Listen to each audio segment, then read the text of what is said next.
Bonjour à tous. Le webinaire que nous organisons aujourd'hui pour l'Association des journalistes de l'environnement a pour titre «La géo-ingénierie met-elle la planète en danger?». Même si le titre est un peu ambitieux pour pouvoir faire un tour d'horizon aussi vaste, nous sommes aidés en cela par les auteurs de l'excellent ouvrage «Le grand retournement» de Marine Guglielmo-Weber et Rémi Noyon, qui ils vont évoquer les techniques de géo-ingénierie solaire et les enjeux. Récemment, face à l'utilisation inéluctable de ces techniques, notamment la géo-ingénierie solaire, des scientifiques ont appelé à une gouvernance mondiale. Après avoir déréglé le climat, certains maintenant décident de le contrôler en modifiant la météo, le climat, que ce soit au niveau local ou plus global, voire planétaire. Depuis les années 70, les scientifiques veulent aménager le système Terre avec différentes techniques que nous allons voir un peu plus en détail au cours du webinaire. La géo-ingénierie semble être désormais entrée dans d'être d'une certaine manière banalisée. Ce qui permet évidemment de ne pas toucher aux bases du capitalisme, et ce pour éviter des catastrophes irréversibles. Donc Marine de Guglielmo-Weber est docteur en sciences de l'information et de la communication à Paris 8, chercheuse en environnement, énergie et matières premières stratégiques au sein du département armement et économie de défense, l'AED. Spécialiste des enjeux liés à la géo-ingénierie, elle travaille sur la sécurité climatique des populations et des forces armées. Rémi Noyon, j'espère que je prononce bien votre nom, Rémi. Oui, non, ouais, c'est ça. Noyon, journaliste au Nouvel Obs, chef adjoint de la rubrique idées, il travaille sur les questions environnementales. Si vous souhaitez bien sûr compléter votre présentation, Rémi, n'hésitez pas à le faire. Vous êtes tous deux donc co-auteurs de cet ouvrage qui aborde les implications en termes de gouvernance, de conflits géopolitiques, de justice climatique et aussi de complotisme, qui est une part fort intéressante de l'ouvrage dont j'ai eu connaissance et qui effectivement permet d'avoir une vision un peu plus poussée des différentes théories, enjeux, idéologies, voire même qui accompagnent la géo-ingénierie. Je vais tout de suite vous passer la parole. Et lequel de vous deux C'est démarre? moi. Moi, C'est c'est moi Rémi. qui ai démarré, ouais, ouais. C'est Rémi. Merci. À vous, Rémi. Nous Ah, vous merci beaucoup. écoutons. Merci beaucoup pour l'invitation et pour la présentation. Effectivement, on va se partager la présentation en deux avec Marine. Moi, je vais commencer par poser un peu les bases des grandes définitions autour de la géo-ingénierie et aussi, effectivement, vous l'avez un peu dit dans l'introduction, mais disons l'intention de l'ouvrage qui est d'essayer de montrer la normalisation progressive de ces techniques. Et puis Marine ensuite reviendra sur les enjeux géopolitiques et puis les enjeux très actuels de comment ça se déploie dans le monde réel. Juste peut-être pour revenir sur une définition toute simple de la géo-ingénierie, on dit généralement effectivement c'est toute modification intentionnelle, enfin projet ou projection ou déjà en cours, qui vise à contrer les effets du réchauffement anthropique à grande échelle. Donc vous voyez dans cette définition, il y a plusieurs éléments importants. Il y a la question de l'échelle, à savoir que si vous peignez des toits en blanc pour modifier l'albédo terrestre, bon bah si vous le faites à petite échelle, ça rentre pas dans la définition de la géo-ingénierie. Si en revanche, comme il y a eu quelques papiers de recherche là-dessus, vous essayez de modifier l'albédo des océans en intégrant des espèces de mousses, par exemple, dans le sillage des bateaux à grande échelle, là, vous rentrez dans la géo-ingénierie. Il y a l'idée d'intentionnalité, que ça se permet de le différencier du réchauffement climatique. Le réchauffement climatique est un effet secondaire, disons, de l'usage des combustibles fossiles, même si après des années de consensus scientifique, on peut se demander si maintenant il n'est pas devenu intentionnel, mais en tout cas, disons que c'est un effet secondaire et c'est pas l'intentionnalité qui est voulue. Et puis évidemment, la visée corrective du réchauffement anthropique, on vise a posteriori à venir corriger ces effets. Évidemment, les historiens ont insisté insistent sur le fait que depuis très très longtemps, il y a une riche histoire de la façon dont l'homme aménage son environnement, parfois très consciemment. Il y a le livre de Fressoz et Locher, Les révoltés du ciel, qui évoque ça, hein, la déforestation à grande échelle pour modifier les climats régionaux, etc. Donc, c'est quelque chose qui est évidemment très ancien. Cet aspect-là est d'ailleurs repris dans le discours géo-ingénieur, puisqu'ils vont vous dire, bah, en fait, on a toujours fait ça. L'Amazonie, en fait, les anthropologues vous disent que c'est un jardin qui a été aménagé par la présence humaine depuis très très longtemps. Et donc, en fait, la géoingénierie n'est que l'extension de ce geste-là. C'est une façon aussi parfois de normaliser ces techniques. Mais bon, pour ce qui nous intéresse, on s'intéresse vraiment au XXe siècle et puis au XXIe siècle, avec l'idée qu'effectivement, la géoingénierie est très marquée au départ par l'imaginaire de la guerre froide. Donc là, il y a toute une littérature là-dessus sur effectivement, les les façons d'appréhender le climat avec les premières, la cybernétique, les ordinateurs, et puis évidemment l'ambiance militaire de l'époque où on réfléchit sérieusement à militariser certains aspects de la météo ou du climat dans un contexte de guerre froide. Euh, à partir fin des années 70, 80, 90, disons que ça tombe un peu en déshérence parce qu'il y a disons les premiers désaveux des opinions publiques, notamment par exemple sur des techniques qui avaient été employées pendant la guerre du Vietnam. Et puis aussi, il y a un moment d'espoir à la fin du XXe siècle sur l'idée qu'on va pouvoir, comment dire, répondre au réchauffement climatique par d'autres moyens. Et puis, généralement, on parle de fin du tabou au début des années 2000, notamment en 2006, avec un article un peu fondateur de Paul Crutzen, que vous avez peut-être, l'article, vous êtes peut-être déjà tombé dessus. Donc Paul Crutzen, héros de la cause environnementale, prix Nobel de chimie pour ses travaux sur la couche d'ozone. Et il fait un article en 2006 dans lequel il dit, bon, bah, là, on est en train de lever la pollution au soufre à basse altitude, ce qui est très bien, puisque c'est bon pour nos poumons et pour les pluies acides, etc. Mais ça a un effet pervers qui est que ça accentue le réchauffement, puisque ce voile de soufre masquait une partie du rayonnement solaire. Et donc, on a un petit réchauffement additionnel. Et donc, lui propose en fait de remettre du soufre mais dans la haute atmosphère, dans la stratosphère, ce qui permettrait de refroidir artificiellement la Terre. Il ne le présente pas comme quelque chose de positif. Il dit c'est un espèce de plan B. Il n'utilise pas l'expression, mais c'est l'idée générale. Il dit voilà, si on n'arrive pas à baisser suffisamment nos émissions, si ça va pas assez vite, eh ben peut-être qu'on devra à un moment envisager ce type de technique. L'article avait été assez mal reçu à l'époque par la communauté scientifique. Nous, on n'a pas pu parler à Crutzen, qui est décédé il y a quelques années, mais on a parlé à des gens qui travaillaient avec lui ils disent qu'effectivement, il recevait des mails d'insultes, etc. Enfin voilà, ça restait encore quelque chose de très tabou dans la communauté scientifique à l'époque, mais c'est lui qui brise ce tabou avec sa carrure de chimiste. 3 ans plus tard, il y a un rapport célèbre de la Royal Society en 2009 qui en fait va définir de façon canonique les deux grandes familles de la géo-ingénierie sur lesquelles on va revenir. Donc, les géo-ingénieries solaires, donc qui visent à agir sur le bilan radiatif de la planète, et puis, la géoingénierie dite carbone, maintenant ce terme est devenu presque désuet, on parle plutôt d'extraction du CO2 atmosphérique ou d'élimination du CO2 atmosphérique, carbone removal, etc. Il y a tout un ensemble de termes qui visent à retirer du CO2 déjà accumulé dans l'atmosphère après qu'il ait été émis. Et aujourd'hui, le GIEC n'emploie plus le mot de géo-ingénierie, si bien qu'il y a des scientifiques qui plaisantent là-dessus en disant que c'est devenu le tabou du G-word. Pourquoi? Parce qu'en fait, ils estiment que c'est pas un terme suffisamment précis, puisque les deux familles qu'on vient de décrire sont tellement éloignées que c'est un espèce de concept parapluie qui leur semble plus très ajusté. Je vais revenir après sur la raison pour laquelle on continue à l'employer. On essaie de montrer qu'il y a une espèce d'idéologie commune, ou disons chez certains chercheurs, pas chez tous, hein, mais disons de substrat commun qui permet toujours de les lier.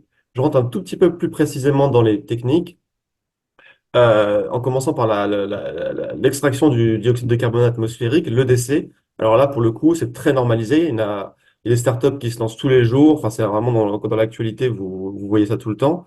Euh, c'est un sujet qui traîne depuis très longtemps, puisque là, je vous ai mis un petit dessin sur le côté, qui est en fait un dessin qui date de 2003, pardon, donc il y a plus de 20 ans, qui a été fait par Klaus Lackner, qui est un peu un des pères de ce qu'on appelle maintenant les DAC, donc la capture directe dans l'air, qui en fait avait imaginé une espèce d'arbre artificiel permettant de capturer du carbone, du CO2. Donc vous voyez son petit dessin, donc on est 20 ans après, et 20 ans après, ces technologies sont encore assez peu développées, même s'il y a une floraison de startups, de procédés, etc. Mais c'est pour vous montrer que c'est un truc qui date depuis très longtemps. Et un des enjeux, c'est cette espèce de promesse répétée constamment de on va réussir à retirer du CO2 de l'atmosphère. Il y a deux grands familles au sein de cette technique. Il y a l'amplification des puits de carbone naturel. Alors, avec tout un ensemble de techniques possibles. Souvent, les gens connaissent l'ensemencement des océans qui vise à verser du fer dans les océans pour accroître la productivité du phytoplancton qui donc capture du CO2. Il y a d'autres techniques comme l'altération forcée qui visent en fait à accélérer des phénomènes naturels du cycle du carbone en répandant une espèce de, par exemple, du basalte broyé qui va interagir avec l'eau de pluie acidifiée par le CO2 et ça va exporter vers l'océan des ions du carbone, des ions bicarbonate qui va être stocké dans l'océan pendant longtemps. Autre technique, l'alcalinisation des océans, là qui vise en fait, à booster la pompe physique océanique, donc qui capture du carbone, en luttant contre l'acidification. Et donc ça se fait en déversant des roches alcalines broyées, par exemple, dans l'océan. Ça, c'est les moyens naturels.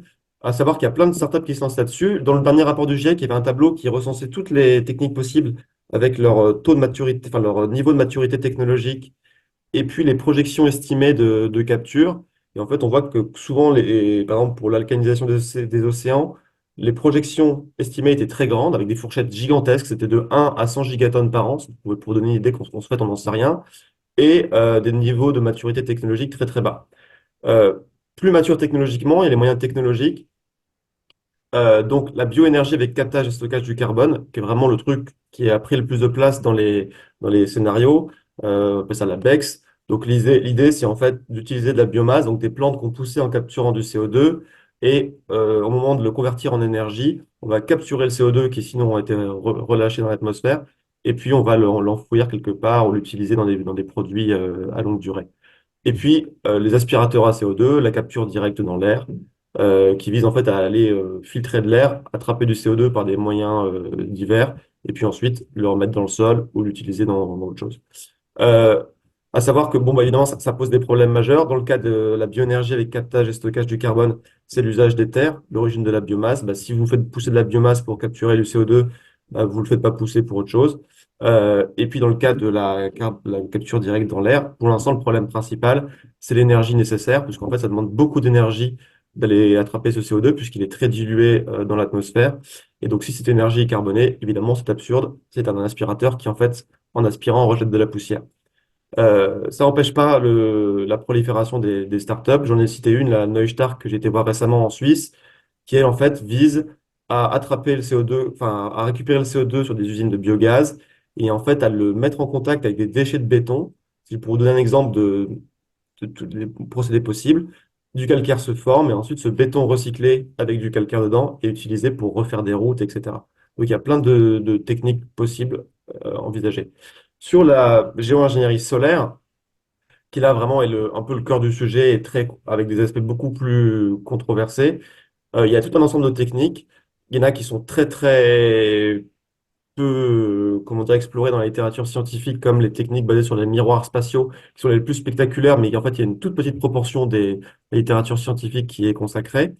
Les deux grandes techniques explorées, c'est l'éclaircissement des nuages marins, donc Marine Cloud Brightening, MCB en anglais, où là, vous allez en fait, par exemple, projeter de l'eau de mer, donc des cristaux de sel qui vont remonter par des courants d'air chaud ascendant dans le nuage, avoir plus de noyaux de condensation dans le nuage, et donc ça va densifier le nuage, le blanchir, donc ça va permettre en fait de refroidir la zone qui est en dessous. C'est testé actuellement, par exemple, au-dessus de la grande barrière de corail en Australie, où ils essaient justement d'éviter le blanchiment des coraux grâce à ces technologies. Et puis, la technologie peut-être la plus discutée, c'est donc l'injection d'aérosols dans la stratosphère. Donc là, l'idée, c'est de refroidir, c'est de reproduire, je vais y arriver, l'effet du volcanisme. En fait, vous mettez, c'est du soufre qui est le composé le plus étudié, vous mettez du soufre dans la haute atmosphère, il va s'oxyder, former de l'acide sulfurique, donc un voile de gouttelettes d'acide sulfurique qui va en fait empêcher une partie du rayonnement solaire d'entrer dans le système. Et donc, vous refroidissez artificiellement la Terre. On va revoir après que sur l'injection d'aérosols dans la stratosphère, il y a effectivement plein de modalités à étudier sur qu'est-ce qu'on utilise, est-ce que c'est du soufre, du carbonate de calcium, des diamants de synthèse, quels sont les vecteurs utilisés, est-ce que c'est des avions, des ballons, etc. À quelle latitude on l'injecte. Donc ça, c'est des choses qui sont discutées dans la littérature scientifique. C'est un sujet qui est en pleine croissance. On pourrait illustrer ça de plein de manières. On vous a mis ici effectivement l'accélération des financements dans les deux domaines, donc les subventions de recherche allouées à la capture du carbone dans l'atmosphère entre 2000 et 2022. Donc on voit, là c'est juste de la R&D, hein, donc on voit que ça accélère. Quand on regarde les chiffres aussi d'achat de crédit carbone, c'est la même chose. Et on verra tout à l'heure que ça reste très très très insuffisant. Et puis, pour ce qui est de l'injection d'aérosols dans la stratosphère, enfin, en tout cas de SRM, donc Solar Radiation Management Modification, donc la géoingénierie solaire, c'est pareil, on voit qu'il y a une intensification des crédits de recherche. Et encore là, le graphique s'arrête en 2021. Depuis, il y a eu de nouveaux acteurs qui ont injecté des sous dans ces recherches. Très rapidement, on voit aussi que l'actualité, disons, s'accélère autour de ces questions. Là, on vous a mis une chronologie très simplifiée des différents rapports, plans, commissions, etc. Juste pour en citer quelques-uns. Donc, 2006, c'est le fameux article de Crutzen, dont j'ai déjà parlé. Et puis, on peut voir qu'en 2023, il y avait notamment la Climate Overshoot Commission présidée par Pascal Lamy, dans laquelle a été présente Laurence Subiana pendant un temps, qui a aussi produit un rapport sur lequel on va revenir et qui marque un moment important aussi dans la normalisation de ces techniques. Dans la littérature, on a mis quelques livres qui ont été écrits sur le sujet, pas forcément des livres pour, hein, mais des livres soit d'analyse, soit voire critiques. Donc, j'ai mis le livre de Valérie Laramé de Tannenberg et Bertrand Guillaume, qui est un des premiers livres en français qui traitait de la question. Il y a eu ensuite la traduction du livre de l'Australien Clive Hamilton, Les apprentis sorciers du climat. Dans la littérature science-fiction, il y a deux livres qui nous paraissent intéressants. Il y a Termination Shock de Neil Stephenson qui est publié en 2021, dans lequel là, c'est un scénario de géo-ingénierie assez agressive, unilatérale, etc. Et puis Le Ministère du Futur de Stanley Robinson, dans lequel la géo-ingénierie s'intègre dans un portfolio de solutions et, disons, est présentée de façon plus douce. Ces techniques se normalisent aussi à travers des acteurs qui s'en saisissent.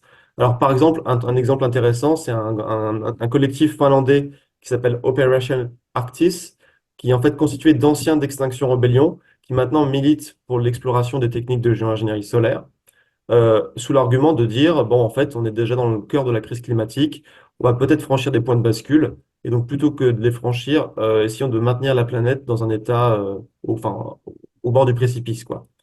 Cette mentalité, enfin, cette approche-là, cette approche par les points de bascule, elle se retrouve aussi de plus en plus dans les sciences du système Terre.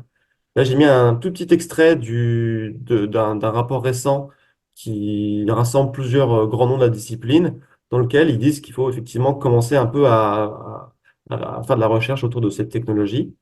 Et les assureurs aussi commencent à s'y intéresser. Pareil, rapport récent de un institut d'actuariat d'assureurs qui disent, bah oui, face au risque, peut-être qu'on devrait commencer à envisager ces ensembles de technologies.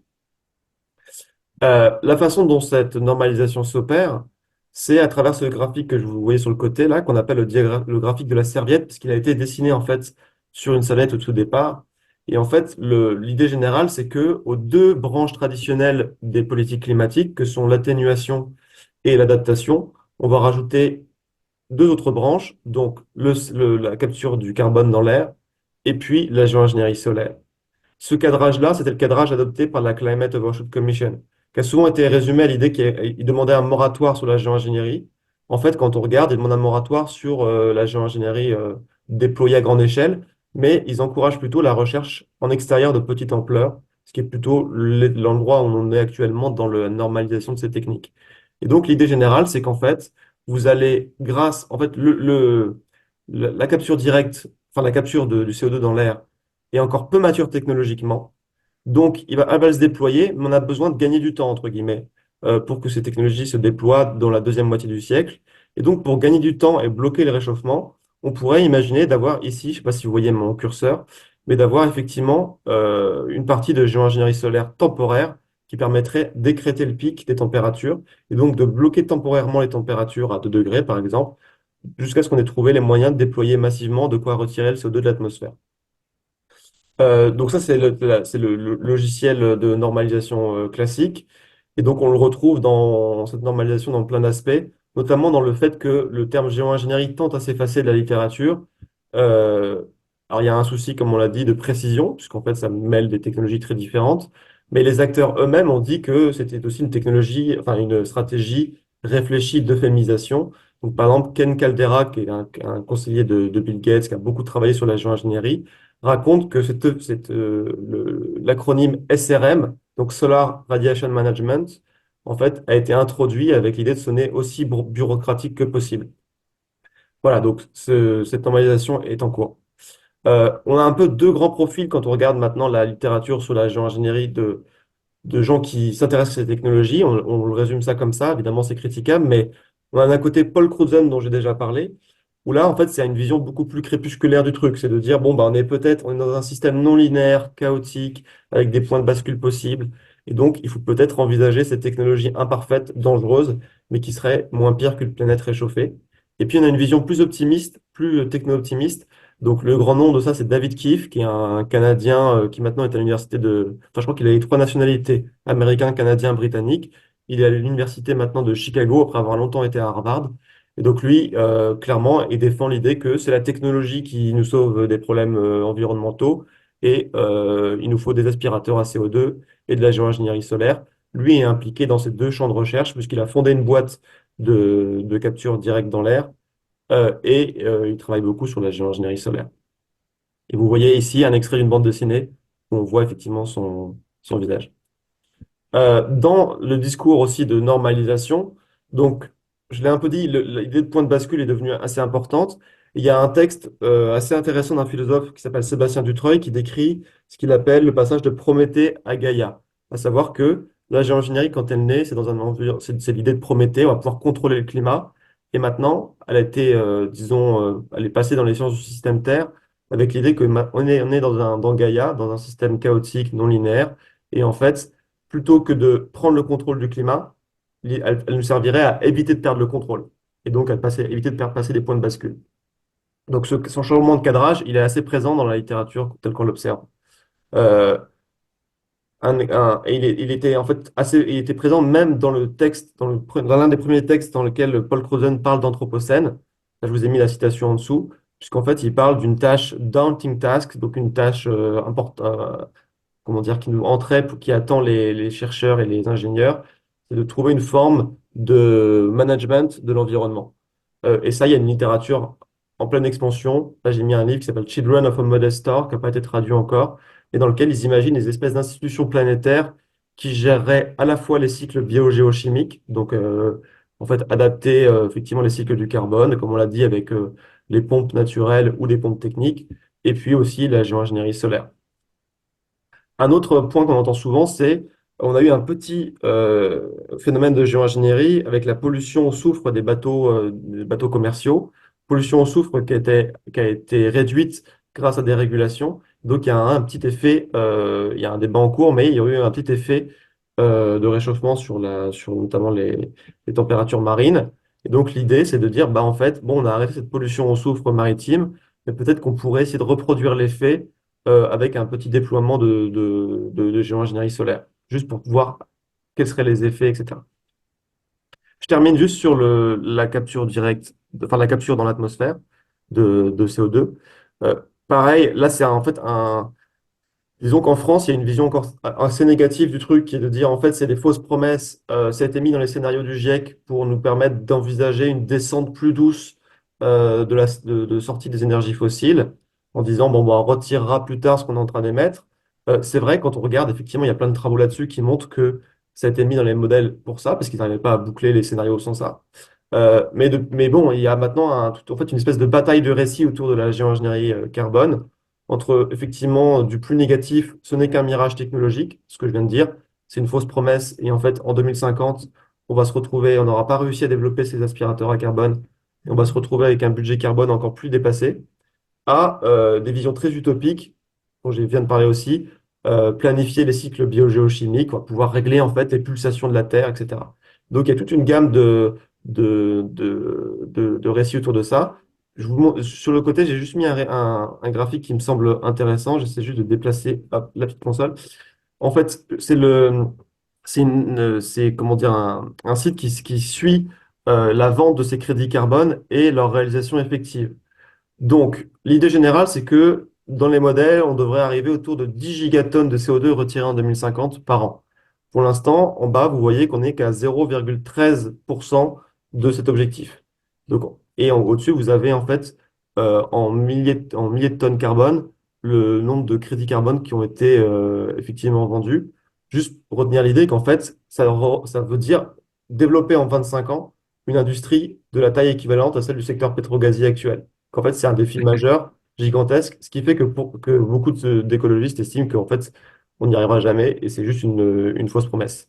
Et je passe la parole à Marie. Merci Rémi.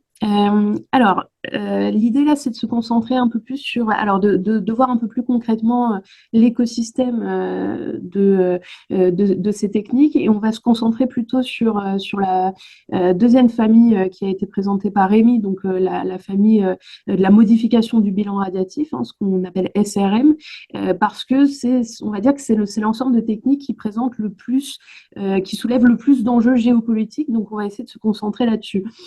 Donc, ce que vous pouvez voir là, c'est une version simplifiée d'une carte qui a été réalisée par l'Observatoire Défense et Climat.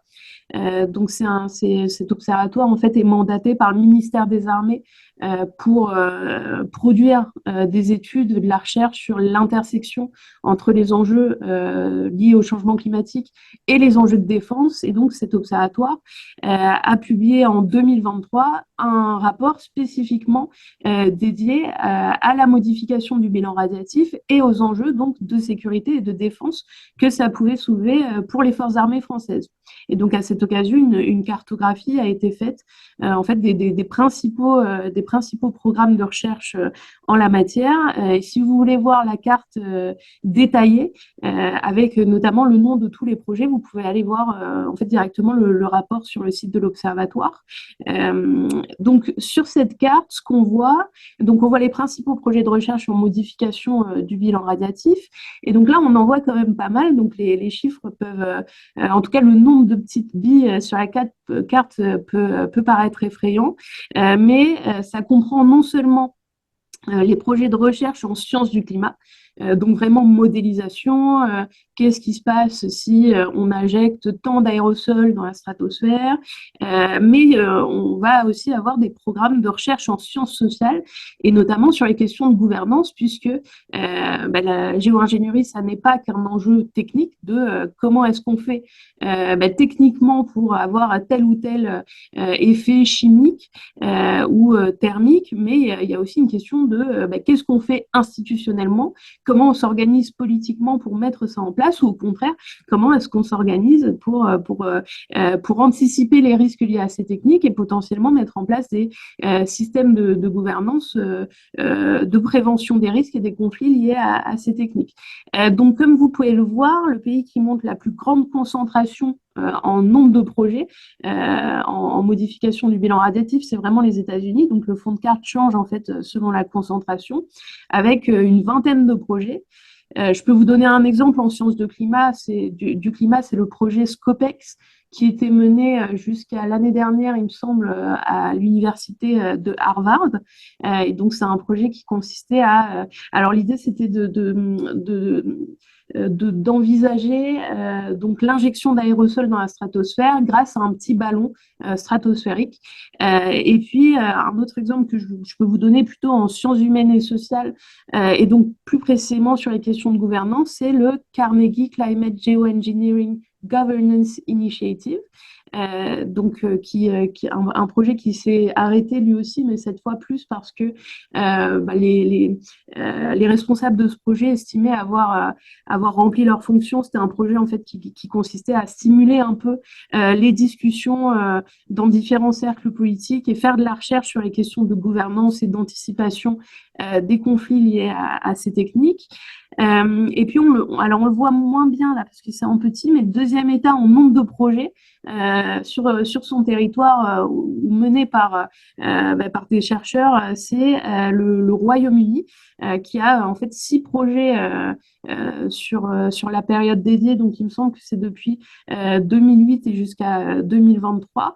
Il y a notamment le projet Spice. Donc, je ne sais pas si vous en avez entendu parler, mais c'est un projet qui en fait, un peu à l'image du projet Scopex, s'est arrêté à cause d'un certain nombre de controverses, donc controverses publiques et controverses médiatiques.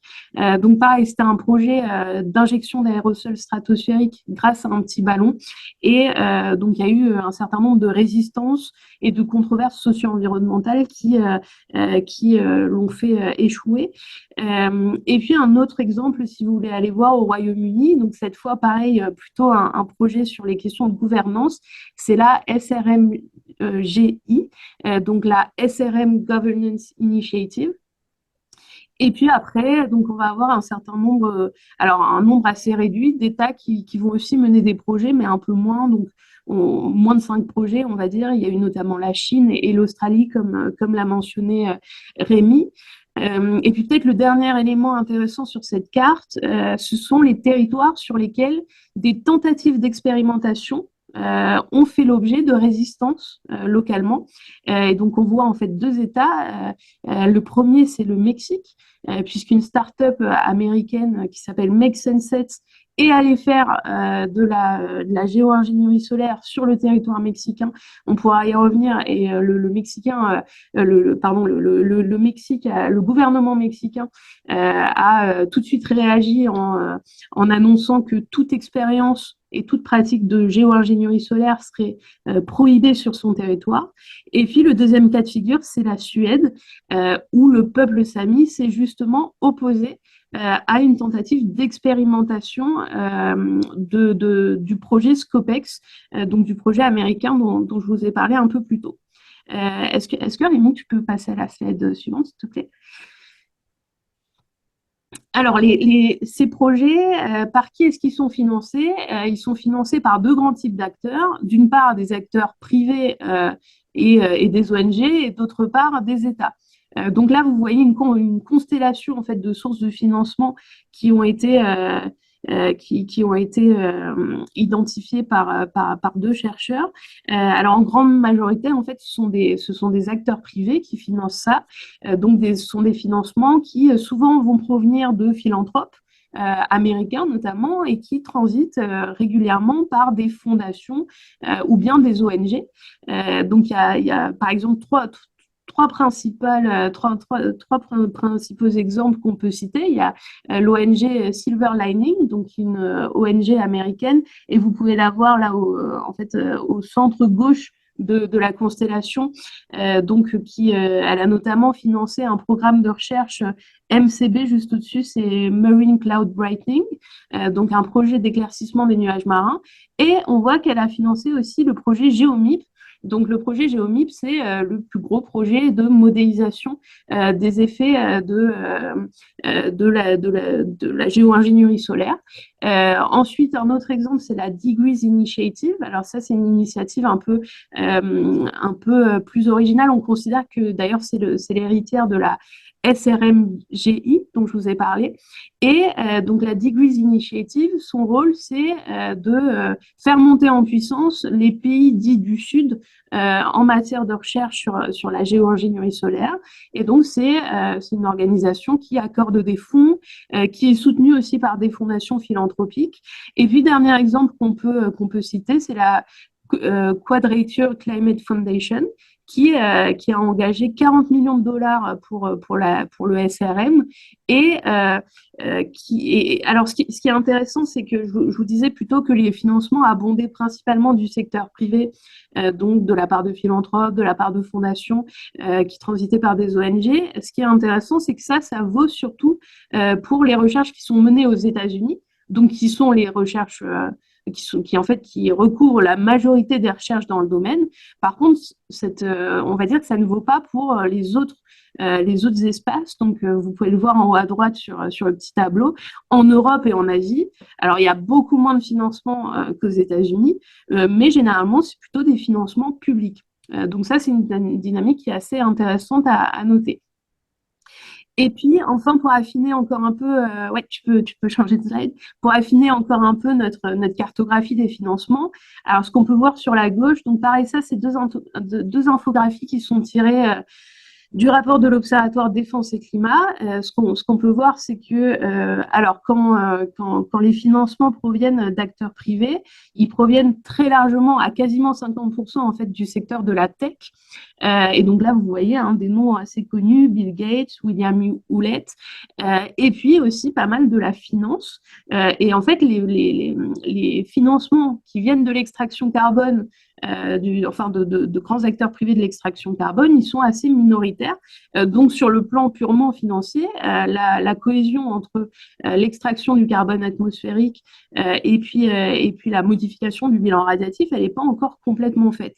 Et puis, ces financements, donc on se l'est dit, ils s'accumulent aux États-Unis, donc avec 38 millions de dollars cumulés. En Grande-Bretagne aussi, c'est le deuxième grand État. Donc ça, ce sont des chiffres qui combinent financement privé et financement public. Alors, on voit aussi, donc il y a l'Allemagne où on peut voir pas mal de projets plutôt alors ça va être pas mal éclaircissement des nuages marins, amincissement des cirrus. On est moins sur de la modification du bilan radiatif à échelle très large. Et puis en Union européenne, on a pu voir quelques financements quand même, mais c'était en fait principalement et même exclusivement des financements fléchés vers des projets de recherche interdisciplinaires, notamment pour faire de l'évaluation et de l'anticipation des risques. Donc, on n'est pas sur des projets de type Scopex. Est-ce que tu veux bien changer de slide? Merci beaucoup. Alors, ce qui est intéressant, c'est de voir dans quelle mesure cette histoire de géo-ingénierie pourrait rebattre les cartes à l'échelle internationale. On a beaucoup de recherches aujourd'hui sur un champ disciplinaire qui s'appelle la géopolitique du climat. Est-ce que l'avènement de la géo-ingénierie sur la scène internationale, ça pourrait faire émerger une nouvelle géopolitique du climat, donc en fait une géopolitique d'un climat modifié volontairement et non plus d'un climat, on va dire, modifié par inadvertance. Et donc, ce qui est intéressant, c'est notamment de regarder le positionnement des grandes puissances d'aujourd'hui sur ce secteur-là. Donc, on sait qu'à ce jour, les États qui se positionnent ouvertement en faveur de la recherche en modification du bilan radiatif, ils sont extrêmement rares. Mais c'est le cas des États-Unis.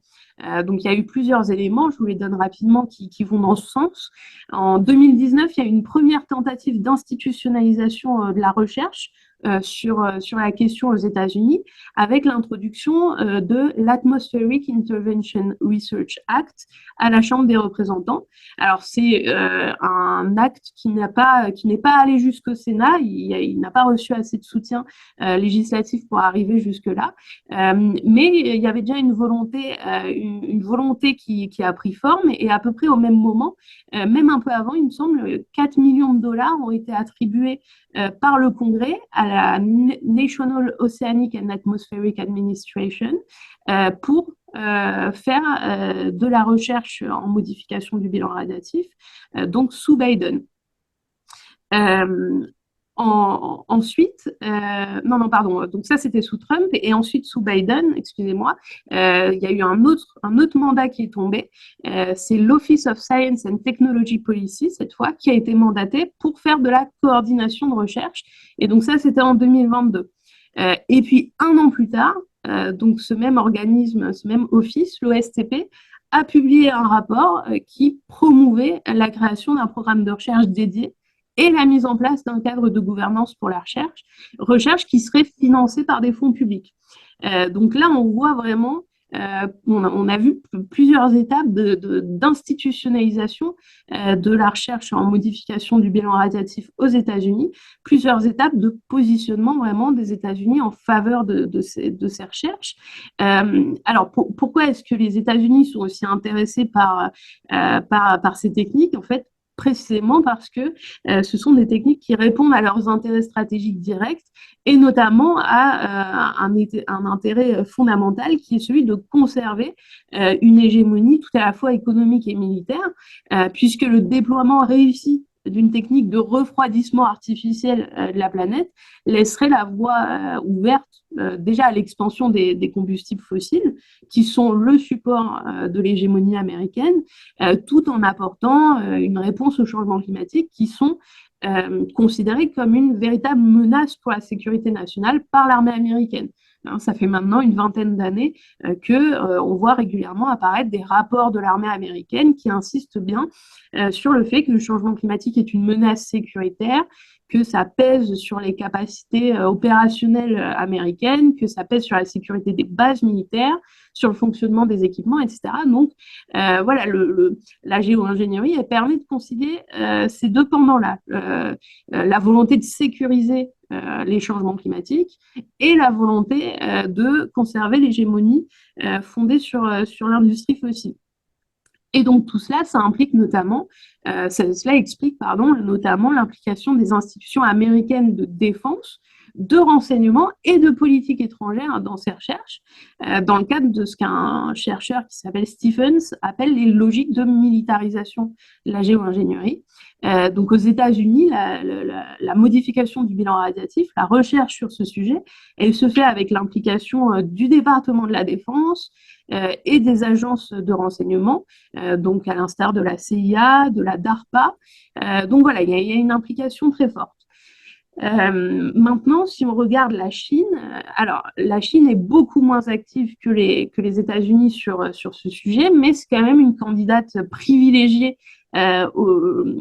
concernant ce champ de recherche pour plusieurs raisons. Déjà, puisque la Chine a aussi tout intérêt à préserver sa croissance économique, qu'en même temps, on voit une préoccupation de plus en plus forte des dirigeants chinois vis-à-vis des effets économiques et sécuritaires des changements climatiques sur son territoire, sur leur territoire. Et puis, dernier élément essentiel, mais on pourra y revenir par la suite, la Chine est très, très active en matière de modification de la météo. Et les techniques de modification de la météo, elles sont, on va dire qu'il y a une sorte de continuum technologique entre ces techniques et certaines techniques de refroidissement artificiel, notamment ce qu'on appelle l'ensemencement des nuages, qui est utilisé pour augmenter les précipitations par la Chine. C'est une technique qui est utilisée pour le blanchiment des nuages marins. Donc voilà, il y a des continuums comme ça qui font que l'investissement scientifique et financier de la Chine en modification de la météo la prédispose aussi à la recherche en modification du bilan radiatif. Et d'ailleurs, la Chine finance de la recherche sur le sujet via son Académie des sciences et via aussi son Académie des sciences sociales. Il y a notamment un important programme de recherche qui a été en Chine, qui a été dirigé par l'un des pontes de la recherche en géo-ingénierie solaire, John Moore. Et d'ailleurs, John Moore, ce qui est intéressant, ce qui nous permet aussi d'affiner un peu notre compréhension de la manière en fait dont la Chine conçoit la géo-ingénierie solaire. Donc John Moore, dans une publication qui date de 2020, on va dire qu'il soulignait l'intérêt de privilégier des interventions d'ingénierie climatique très locales ou régionales, mais pas des interventions planétaires, puisque ces interventions planétaires, elles supposeraient des structures de gouvernance mondiale qui sont actuellement inexistantes. Alors que si vous faites une petite intervention locale, par exemple, si vous dites que vous allez intervenir simplement sur la calotte glaciaire de l'Antarctique occidentale, ça, vous pouvez le faire avec seulement l'aval de quelques États. Donc, en l'occurrence, ce serait avec l'aval des membres consultatifs du traité de l'Antarctique. Donc ça, c'est un positionnement stratégique qui est assez intéressant. En fait, en l'absence de tout mécanisme de gouvernance internationale, on peut admettre que la Chine aurait tendance à privilégier les interventions locales. Il y a un petit exemple d'intervention locale qui a été menée par la Chine. Alors, elle est tellement locale qu'on ne sait pas vraiment si on doit la rattacher à de la géo-ingénierie, mais en août 2020, il y a eu une expérimentation qui a été faite sur le glacier Dagu, dans le Sichuan. Et en fait, ce glacier, il a été recouvert d'un textile, d'une toile, en fait, pour limiter sa fonte durant l'été. Et donc ça, on va dire cette appétence pour de la géo-ingénierie plutôt locale, c'est tout à fait cohérent avec la volonté affichée par la Chine de préserver un environnement international plutôt stable et en même temps d'être un acteur de premier ordre dans les négociations internationales climat. Si elle fait un développement unilatéral de géo-ingénierie planétaire, ça ne va pas lui garantir une très grande popularité sur la scène internationale. Et puis, alors, dernière puissance qui peut être intéressante à regarder, c'est la Russie, qui présente en fait une très longue histoire de recherche en modification à la fois de la météo et du climat. Donc, on sait que c'est un soviétique qui a élaboré dans les années 70 le concept de l'injection d'aérosols dans la stratosphère, donc Mikhail Boudikov. Et puis, on sait aussi que la Russie, ou en tout cas on présume que la Russie serait à l'origine de la première expérimentation de modification du bilan radiatif sur le terrain en 2009, sous l'égide d'un scientifique qui s'appelle Yuri Israel. Et Yuri Israel, ce qui est intéressant, c'est qu'il a fait en sorte que soit mentionné dans un document extrêmement important, donc dans le Joint Science Academy Statement on Climate Change Adaptation and the Transition to a Low Carbon Society. C'est un peu long, mais donc c'était en 2008 ce Joint Statement. Il a fait en sorte que soit mentionné la géo-ingénierie pour stabiliser le climat. Et plus récemment, en 2013, ce qui est intéressant, c'est que la Russie a demandé à inclure un paragraphe sur la géo-ingénierie lors de la préparation du rapport du GIEC, tout en déclarant que ces scientifiques étaient en train de développer des technologies de géo-ingénierie. Donc aujourd'hui, on a très peu d'informations disponibles en source ouverte sur d'éventuels programmes russes. Mais on sait que le positionnement officiel de Moscou, c'est un positionnement très largement favorable. Est-ce que tu peux changer de slide? Merci. Alors, la question qu'on se pose maintenant, c'est quel est le positionnement de l'Union européenne? Et c'est une question d'autant plus intéressante vu les récents changements récents changements en politique interne aux États-Unis et plus largement les répercussions de tout cela sur les rapports États-Unis et Union européenne. Alors, en décembre 2024, les conseillers scientifiques de la Commission européenne ont recommandé l'adoption d'un moratoire à l'échelle de l'Union européenne sur l'utilisation de la géo-ingénierie solaire. Excusez-moi. Donc l'idée, c'était de mettre en avant le principe de précaution et de mettre en avant un moratoire. Mais bon, c'est une position qu'on a pu rapprocher pas mal de celle de la commission, de la Climate Overshoot Commission, c'est-à-dire une position qui officiellement peut paraître en fait opposée à ces techniques, mais qui dans les petites lignes pourrait en fait participer de leur normalisation et laisser certaines portes ouvertes au développement de ces techniques. Mais avant cela, il y a eu deux autres occasions pour l'Union européenne de se positionner et de manière un peu plus forte. En août 2023, on a vu un texte de la Commission européenne qui se positionnait ouvertement en faveur d'un accord de non-utilisation de ces pratiques. Et puis en novembre 2023, le Parlement européen, dans une résolution donc du 21 novembre 2023, le Parlement européen exprimait son inquiétude quant aux risques globaux et aux effets négatifs de la modification du bilan radiatif. Et donc tout ça, ça laisse monter un peu on va dire que ça commence à faire monter des débats politiques au sein de l'Union européenne sur le positionnement qu'il faut tenir face aux États-Unis. Et on voit des acteurs du type de la Heinrich Böll Foundation qui exhortent vraiment l'Union européenne à se positionner de manière très dure contre la modification du bilan radiatif. Est-ce que tu peux changer de slide, Rémi? Marine, vous pouvez prendre voilà, j'allais vous suggérer de Oui. prendre le temps, de boire un petit peu. Vous pouvez faire une Désolée, petite pause c'est de la grippe. quelques secondes. Je vous assure, nos participants sont très attentifs à tout ce que vous dites. On prendra le temps qu'il faut. Oui, merci. Donnez-vous- Est-ce que Rémi, tu peux commencer sur ce point le temps que j'aille me chercher une pastille pour la gorge? Ouais, bien sûr. Je commence sur ce truc. Oui, je reprends tout de suite.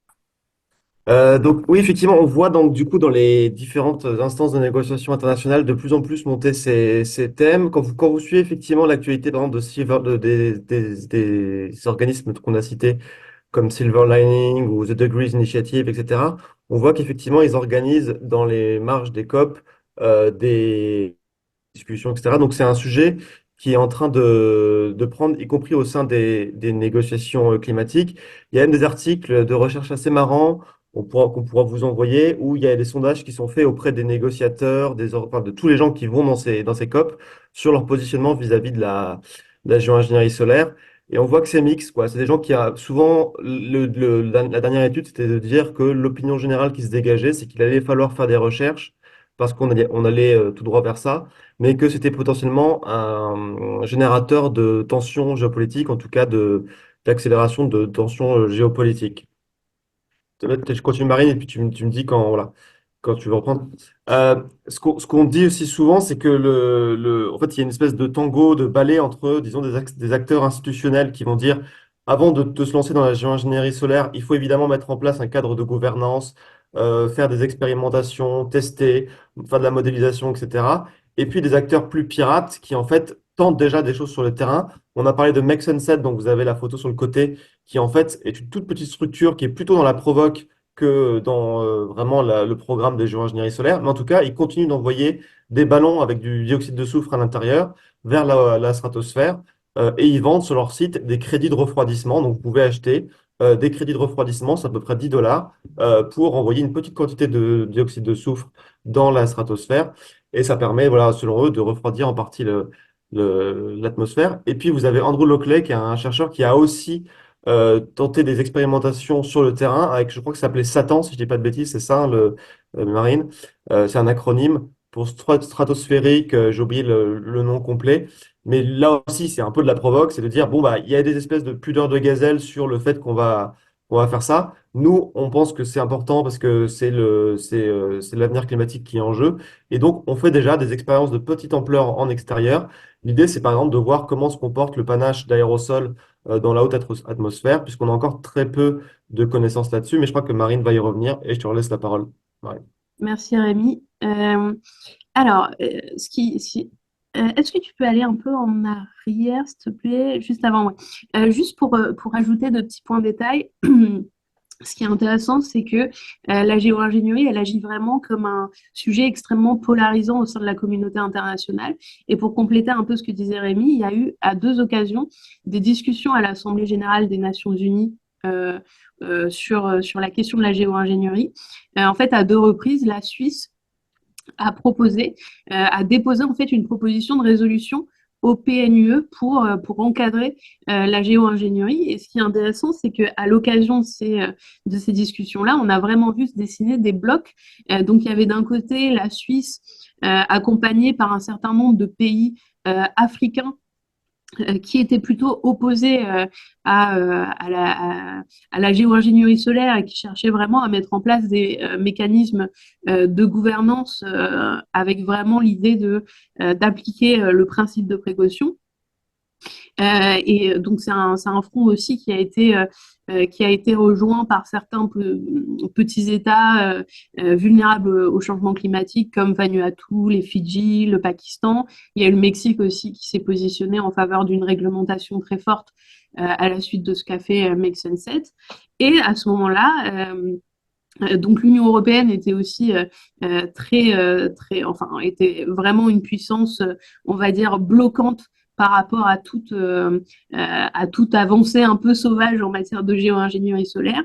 Et ce qui est intéressant, c'est que les États-Unis, à chaque fois, se sont positionnés en faveur de toute ou plutôt en défaveur de toute résolution qui viendrait trop encadrer ces techniques. Et les États-Unis ont à chaque fois mis en avant les bénéfices de ces techniques. Donc, il y avait d'une part la rhétorique vraiment de la précaution, et puis de l'autre côté, les États-Unis qui étaient très axés sur les bénéfices. Je veux bien, Rémi, que tu avances sur la slide des risques. Je ne sais pas où elle est. Voilà, exactement. Donc, ce qui est intéressant, alors pourquoi est-ce que c'est aussi polarisant la géo-ingénierie? Tout simplement parce qu'il y a de nombreux risques qui sont afférents. Alors, je vais les passer très rapidement parce qu'on est un peu limite sur le chrono, j'ai l'impression. Donc, ce qui est intéressant, c'est que, bon, alors, on va, en faisant de la modification du bilan radiatif, on joue en fait avec les échanges thermiques, ce qui peut avoir de nombreux effets, notamment sur les précipitations. Ça pourrait venir dérégler les régimes de précipitation. Il y a aussi un impact sur la photosynthèse et c'est effectivement un sujet c'est au cœur de nombreux débats scientifiques, notamment sur l'impact de la géo-ingénierie solaire sur les mesures d'atténuation et notamment la production d'énergie renouvelable. Et on a notamment en France des chercheurs qui travaillent sur l'impact de ces techniques sur notamment la production photovoltaïque. Et donc, vous pouvez aller voir notamment les travaux de Roland Séférian et de Suzanne Bohr qui sont au CNRS et qui ont notamment publié un article en 2023 mettant en avant le fait que en réduisant l'ensoleillement à la surface terrestre et en modifiant un peu le schéma de diffusion du rayonnement, la modification du bilan radiatif pourrait avoir de réels effets négatifs sur la production photovoltaïque. Mais c'est un champ encore exploratoire, on est vraiment au tout début de la recherche sur la question. Il y a un autre point qui est la question du choc terminal. Alors tout à l'heure, Rémi citait justement un ouvrage qui s'appelait Termination Shock. Ça, c'est en référence à donc ce qu'on appelle le choc terminal en français, c'est-à-dire le risque que si vous masquez le réchauffement climatique pendant, je ne sais pas, une quarantaine d'années grâce à une procédure de refroidissement artificiel, une fois que vous arrêtez votre dispositif technique ou bien que ce dispositif cède pour telle ou telle raison géopolitique, économique, en fait, vous pouvez vous reprendre dans la figure le réchauffement qui a été masqué pendant 40 ans et vous le reprendre dans la figure en l'espace de moins de 10 ans. Et donc ça, c'est un réel enjeu en matière de préservation à la fois des sociétés humaines, mais aussi de préservation de la biodiversité, puisqu'une grande partie en fait des espèces animal ne serait pas en mesure de s'adapter à un réchauffement aussi rapide que celui qui pourrait suivre un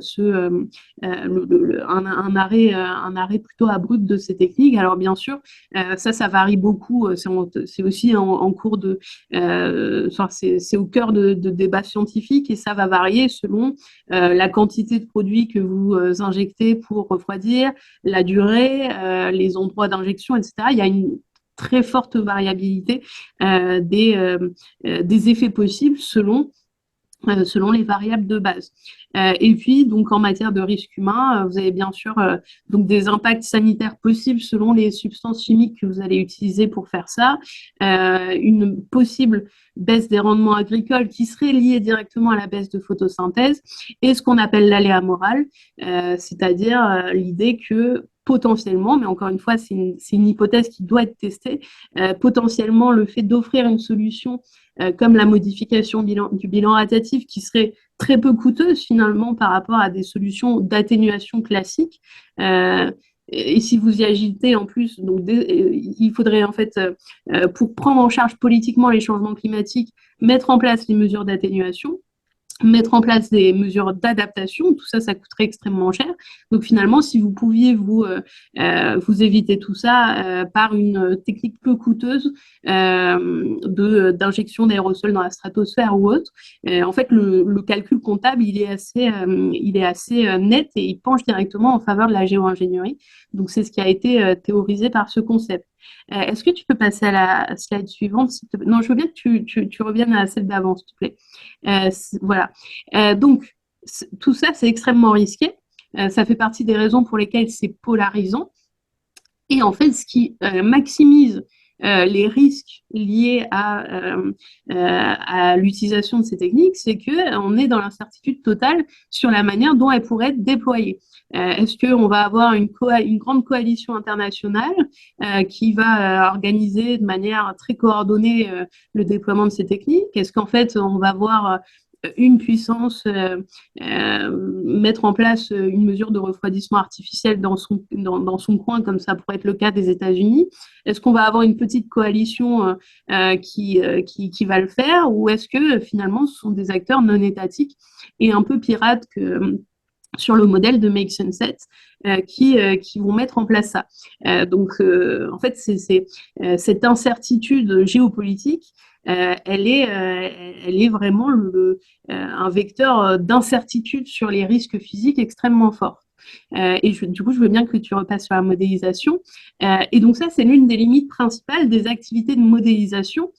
Donc aujourd'hui, pour anticiper les risques liés à la géo-ingénierie, en tout cas la géo-ingénierie solaire, comme ce sont des techniques qui ne peuvent pas vraiment être testées sur le terrain avec l'ampleur. En fait, les déployer sur le terrain, ça reviendrait à les déployer tout court. Donc, il y a pas la question de l'expérimentation, elle est extrêmement délicate pour la géo-ingénierie.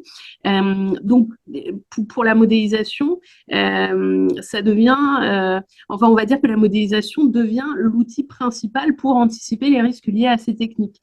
Et donc, on va aller regarder les effets que l'injection, on va dire, de telle ou telle quantité de produits à telle ou telle, sur telle ou telle durée à tel ou tel endroit pourrait avoir sur la planète, en comparant ça à on va dire une planète qui aurait notre climat actuel, et puis une planète aussi qui serait réchauffée, donc qui serait donc exposée à un niveau de réchauffement plus élevé. Tout ça pour comparer en fait à la fois les risques de la géo-ingénierie, on va dire les risques que ferait poser la géo-ingénierie sur une planète de base, et comparer ça pour potentiellement mettre en avant les bénéfices que ça pourrait avoir par rapport à une planète juste exposée au changement climatique. Et l'une des limites de tout cela, c'est que généralement, quand on fait de la modélisation, on a une approche extrêmement idéalisée. C'est-à-dire qu'on va partir du principe, et ça c'est de l'aveu des modélisateurs eux-mêmes, on va partir du principe qu'il va y avoir un déploiement coordonné, que tout le monde va faire ça bien, qu'on va communiquer, qu'il va y avoir une transparence dans la circulation de l'information. Et en fait, on n'a aucune assurance que les choses vont se faire de cette manière. Si on prend une approche plus réaliste sur le plan géopolitique, il y a même très peu de chances pour que les choses soient faites de cette manière. Et donc ça, c'est une première grande limite de la modélisation, et c'est un enjeu qui est en train d'être abordé par la communauté scientifique en ce moment. Comment est-ce qu'on peut collaborer entre modélisateurs et chercheurs en géopolitique et en sciences sociales pour avoir des scénarios un peu moins idéalisés sur le plan géopolitique. Et puis, d'autres éléments, d'autres limites sont liées plutôt au fait que lorsque vous faites une modélisation, vous avez des mailles extrêmement larges, et ça ne vous permet pas d'avoir une connaissance fine des effets à des échelles beaucoup plus réduites, beaucoup plus locales. Donc, à la fois parce qu'il y a des sauts sur le plan spatial très large, mais aussi parce que on va dire par la mécanique de certains systèmes, notamment pluviométriques, vous n'allez pas pouvoir décliner les effets de la technique sur des échelles plus locales. Est-ce que tu veux bien passer à la slide suivante?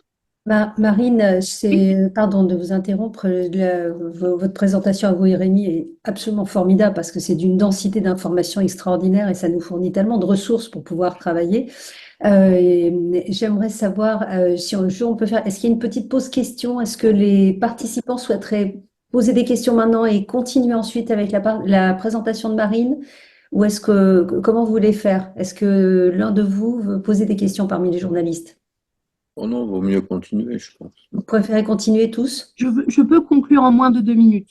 Bon, Non, prenez le temps qu'il faut, il n'y a pas de souci. Allez-y, Marine. Oui, alors désolé, ça déborde un peu, donc je vais essayer de faire vite. En fait, c'est quasiment fini.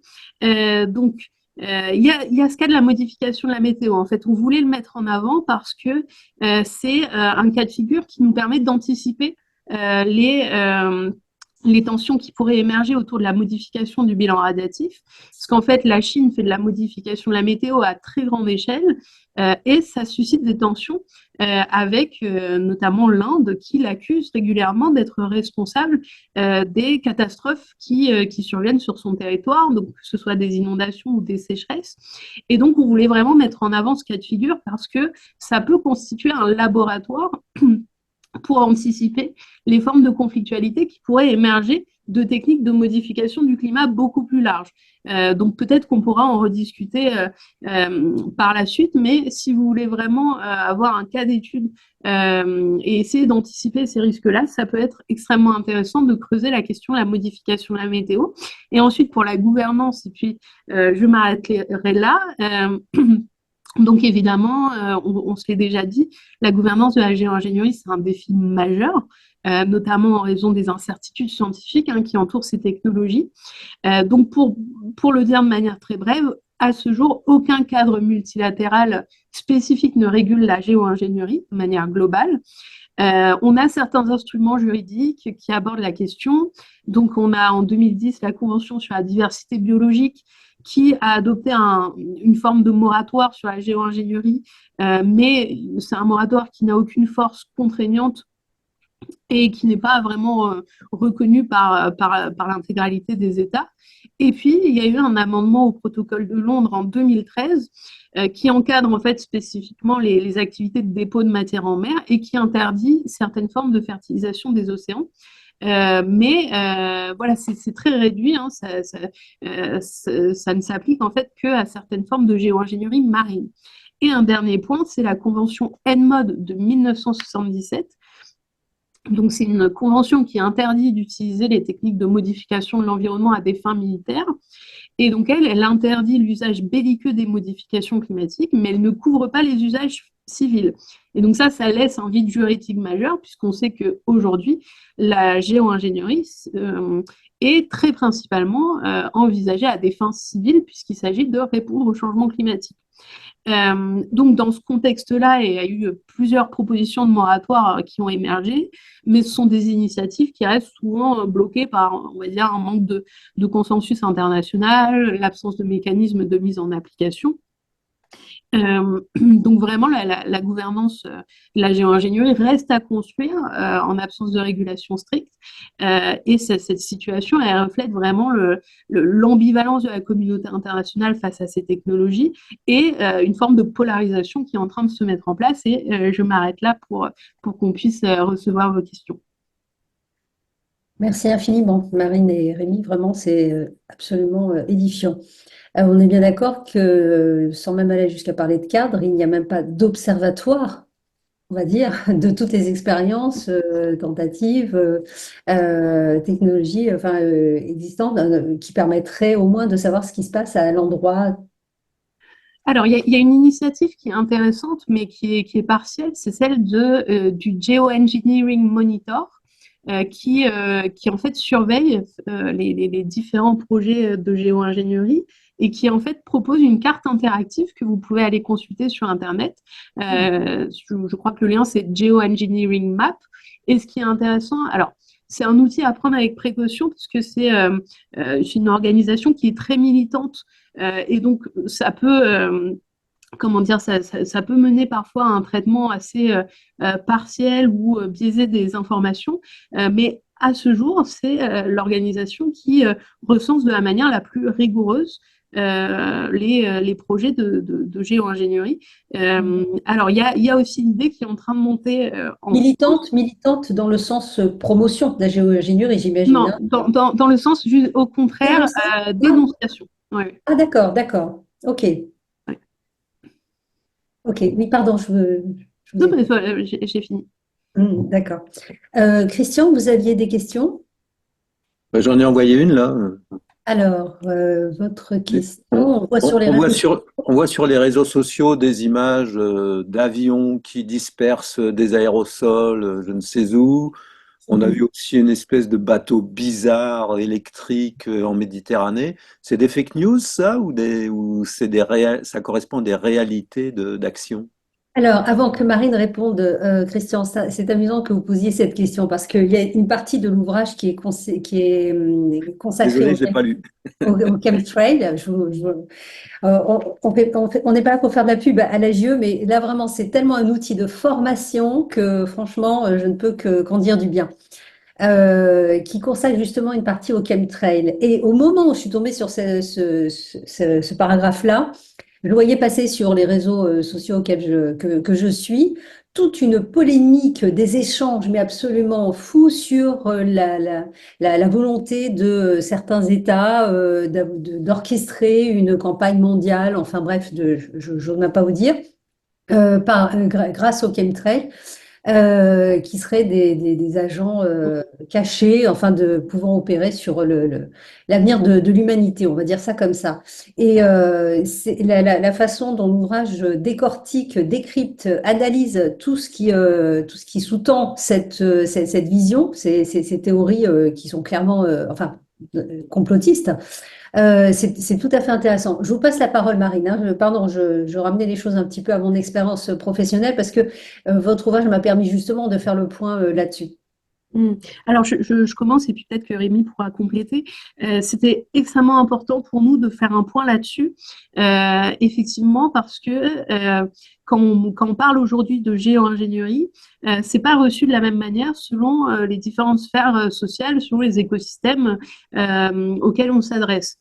Parce que nous, par géo-ingénierie, on entend, comme l'a défini Rémi, l'ensemble des projets techniques qui visent à apporter une réponse au changement climatique. Et ce sont donc la plupart du temps des projets encore en cours de développement. Il y a très peu en fait d'infrastructures physiques aujourd'hui, un peu plus côté carbone, mais côté SRM, il n'y a quasiment rien. Mais dans l'esprit de certaines parties de la population, la géo-ingénierie, c'est à la fois un synonyme de chemtrails et c'est un synonyme de changement climatique. C'est-à-dire que pour certaines sphères, la géo-ingénierie, c'est ce qui provoquerait les changements climatiques, ce qui les simulerait. Effectivement, les chemtrails, donc c'est l'idée que certaines traînées d'avions qui restent dans le ciel seraient en fait chargées de produits chimiques, d'où le nom chemtrails, des produits chimiques qui, alors moi je vais vous donner cet exemple, qui auraient pour effet de simuler des changements climatiques pour répondre à certains agendas politiques ou économiques, mais d'autres théories partent du principe que ce sont on va dire que ce sont des techniques qui visent, je sais pas, à empoisonner les populations, à faire ce qu'on appelle de la dépopulation. On a eu beaucoup effectivement de théories conspirationnistes qui faisaient des chemtrails, des pratiques responsables des inondations en Espagne, etc. Donc tout ça, c'est extrêmement difficile parce que ça vient embrouiller en fait l'appréhension des changements climatiques et ça vient embrouiller le débat sur la géo-ingénierie. Et donc, ça nous a paru extrêmement intéressant de traiter ce sujet-là, d'autant plus que nous, après je laisserai la parole à Rémi, souvent dans les réactions sur notre ouvrage, on va voir apparaître, par exemple, sur les commentaires sur les réseaux sociaux, des théories conspirationnistes et certaines personnes considèrent qu'on va venir valider des théories sur les chemtrails, etc. Donc, voilà, c'est un point important et merci beaucoup de nous poser la question. Oui, à un moment donné, dans votre livre, quand vous dites les rumeurs sur les chemtrails paralysent les débats sur la géo-ingénierie, ce qui amènerait peut-être la géo-ingénierie à entrer dans la clandestinité et donc à offrir encore moins de points d'observation pour en mesurer les risques et les enjeux. Là, on voit bien à quel point les théories conspirationnistes peuvent gêner le débat scientifique. Oui, ben, Rémi, je pense que tu Ouais, pourras. ouais, peut-être juste ajouter trois petits points. Effectivement, il y a cette idée chez les chercheurs d'hésiter à en parler, parce que nous, on le voit même, effectivement, avec l'ouvrage, c'est très difficile de faire la part des choses entre ce qui est fait, ce qui est projeté, etc. Donc, c'est assez compliqué. Et nous, on essaie de pas prendre cette théorie-là avec mépris, parce que, en fait, d'une certaine façon, c'est le soupçon que l'accélération est tellement forte qu'on fait déjà de ce genre de technologie, alors que pour l'instant, effectivement, c'est des projets. Même s'il y a eu ponctuellement ici ou là, il y a quelques trucs, on a parlé de Make Sunset, on a parlé de l'éclaircissement des nuages marins au large de l'Australie, etc. Juste un point qui nous a paru aussi important, c'est qu'en fait, c'est aussi une critique qu'on peut faire à ces projets, c'est que Marine l'a dit avec la modélisation, à chaque fois, et en fait, il se projette dans un monde ultra rationnel. Si on déployait ces technologies, on le ferait dans une espèce de consensus international où tout le monde y gagnerait. On n'essaierait de pas provoquer de conflit. On s'entendrait ensemble pour régler finement ce voile solaire. Et puis, voilà, une espèce d'idée de rationalité. Or, on le voit qu'en fait, c'est déjà le cas. On vit dans un monde de médiatique compliqué avec des fake news, etc.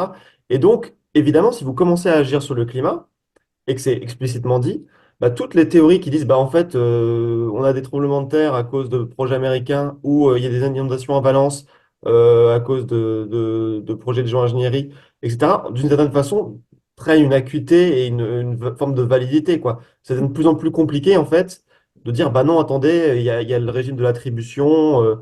Effectivement, on pense que la sécheresse que vous avez subie 3 années de suite sur votre territoire n'est pas liée au voile solaire, mais liée à une variabilité naturelle. Donc, en fait, on voit que du coup, ça rend le monde encore plus compliqué et chaotique à saisir. Et juste peut-être dire qu'on n'a pas eu le temps d'en parler, mais sur Trump, c'est assez intéressant aux États-Unis parce qu'en fait, souvent les gens me demandent bah, en fait, qu'est-ce que Trump peut faire? Et l'idée, c'est que bah, Trump étant une espèce de, voilà, ayant un côté hégémonique américain bourrin, il pourrait tout à fait déployer la géo-ingénierie solaire en disant on est les leaders du monde, voilà. Sauf que, en fait, quand on regarde dans le détail, d'une part, toute la production qui a été faite dans les think tanks plutôt de la droite américaine ou de libertariens, etc., parle très très peu de géo-ingénierie solaire, quasiment pas. Pourquoi? Parce qu'en fait, il reste quand même globalement climato-sceptique. Donc en fait, parler de géo-ingénierie solaire, ce serait déjà admettre qu'il y a un problème au départ. Et donc pour l'instant, c'est pas encore le cas. Ça peut arriver très vite, hein. En fait, c'est ce qu'ils appellent le super freak pivot. C'est l'idée que vous passez du jour au lendemain. Ça a été le cas pour certains think tanks américains, de l'idée qu'il n'y a pas de problème climatique à l'idée qu'il y en a un, mais on a une solution miracle, la géo-ingénierie solaire. Et au sein de l'administration américaine, vous avez des gens comme Elon Musk, etc., qui seraient des candidats parfaits à la promotion de ces technologies, parce qu'ils ont déjà les infrastructures nécessaires avec Starlink, etc. On les voit et puis la mentalité technosolutionniste, donc on voit très bien comment ils pourraient se saisir de ces technologies. Et puis vous avez Robert Kennedy, qui lui est un chemtrailer qui depuis longtemps dit qu'il y a des chemtrails, etc. Et qui dit c'est scandaleux, on est en train de vouloir contrôler la population américaine par le climat, etc. Donc en fait, on voit que c'est tiraillé entre ces deux veines-là. Et donc c'est assez difficile de voir comment l'administration Trump va agir sur la géo-ingénierie solaire. Voilà, juste ce que je voulais ajouter. Merci beaucoup. Est-ce qu'il y a d'autres questions parmi les participants? Moi, j'ai envie de poser la question, est-ce qu'une géo-ingénierie verte est possible? Ouais, tu plantes des arbres. Ouais, je sais pas si tu. Vas-y, Rémi, c'est pour Bah, toi. alors, ce qui est marrant, il y a un philosophe français qui a proposé ça, qui s'appelle Marc Alizard, en fait, il dit, bon, en fait, l'argument, c'est le suivant, c'est-à-dire que l'écologie politique en France, elle est globalement technocritique, et qu'au contraire, et du coup, selon lui, elle est peu enthousiasmante, et donc, au contraire, il faudrait se saisir de ces technologies et dire, en fait, on les fait pas en soutien du capitalisme, mais en soutien de l'humanité, mais voilà ce qu'on compte faire, etc., etc. Et effectivement, en fait, au sein du mouvement écomoderniste, donc plutôt effectivement David Keefe, etc., qui avait signé le manifeste écomoderniste, c'est plutôt des gens qui étaient plutôt proches des démocrates américains, qui étaient plutôt technosolutionnistes, évidemment pas climato-sceptiques, etc. Et il y a même une veine assez utopiste qui dit, bon, bah en fait, le problème, par exemple, dans le déploiement des aspirateurs à carbone, le fait qu'on n'arrive pas encore à le faire à l'échelle, c'est pas lié aux technologies, mais c'est lié au fait qu'on dépend d'une économie de marché et que pour l'instant, il n'y a pas de mécanisme de marché qui permette de déployer ces technologies, parce que ça coûte trop cher.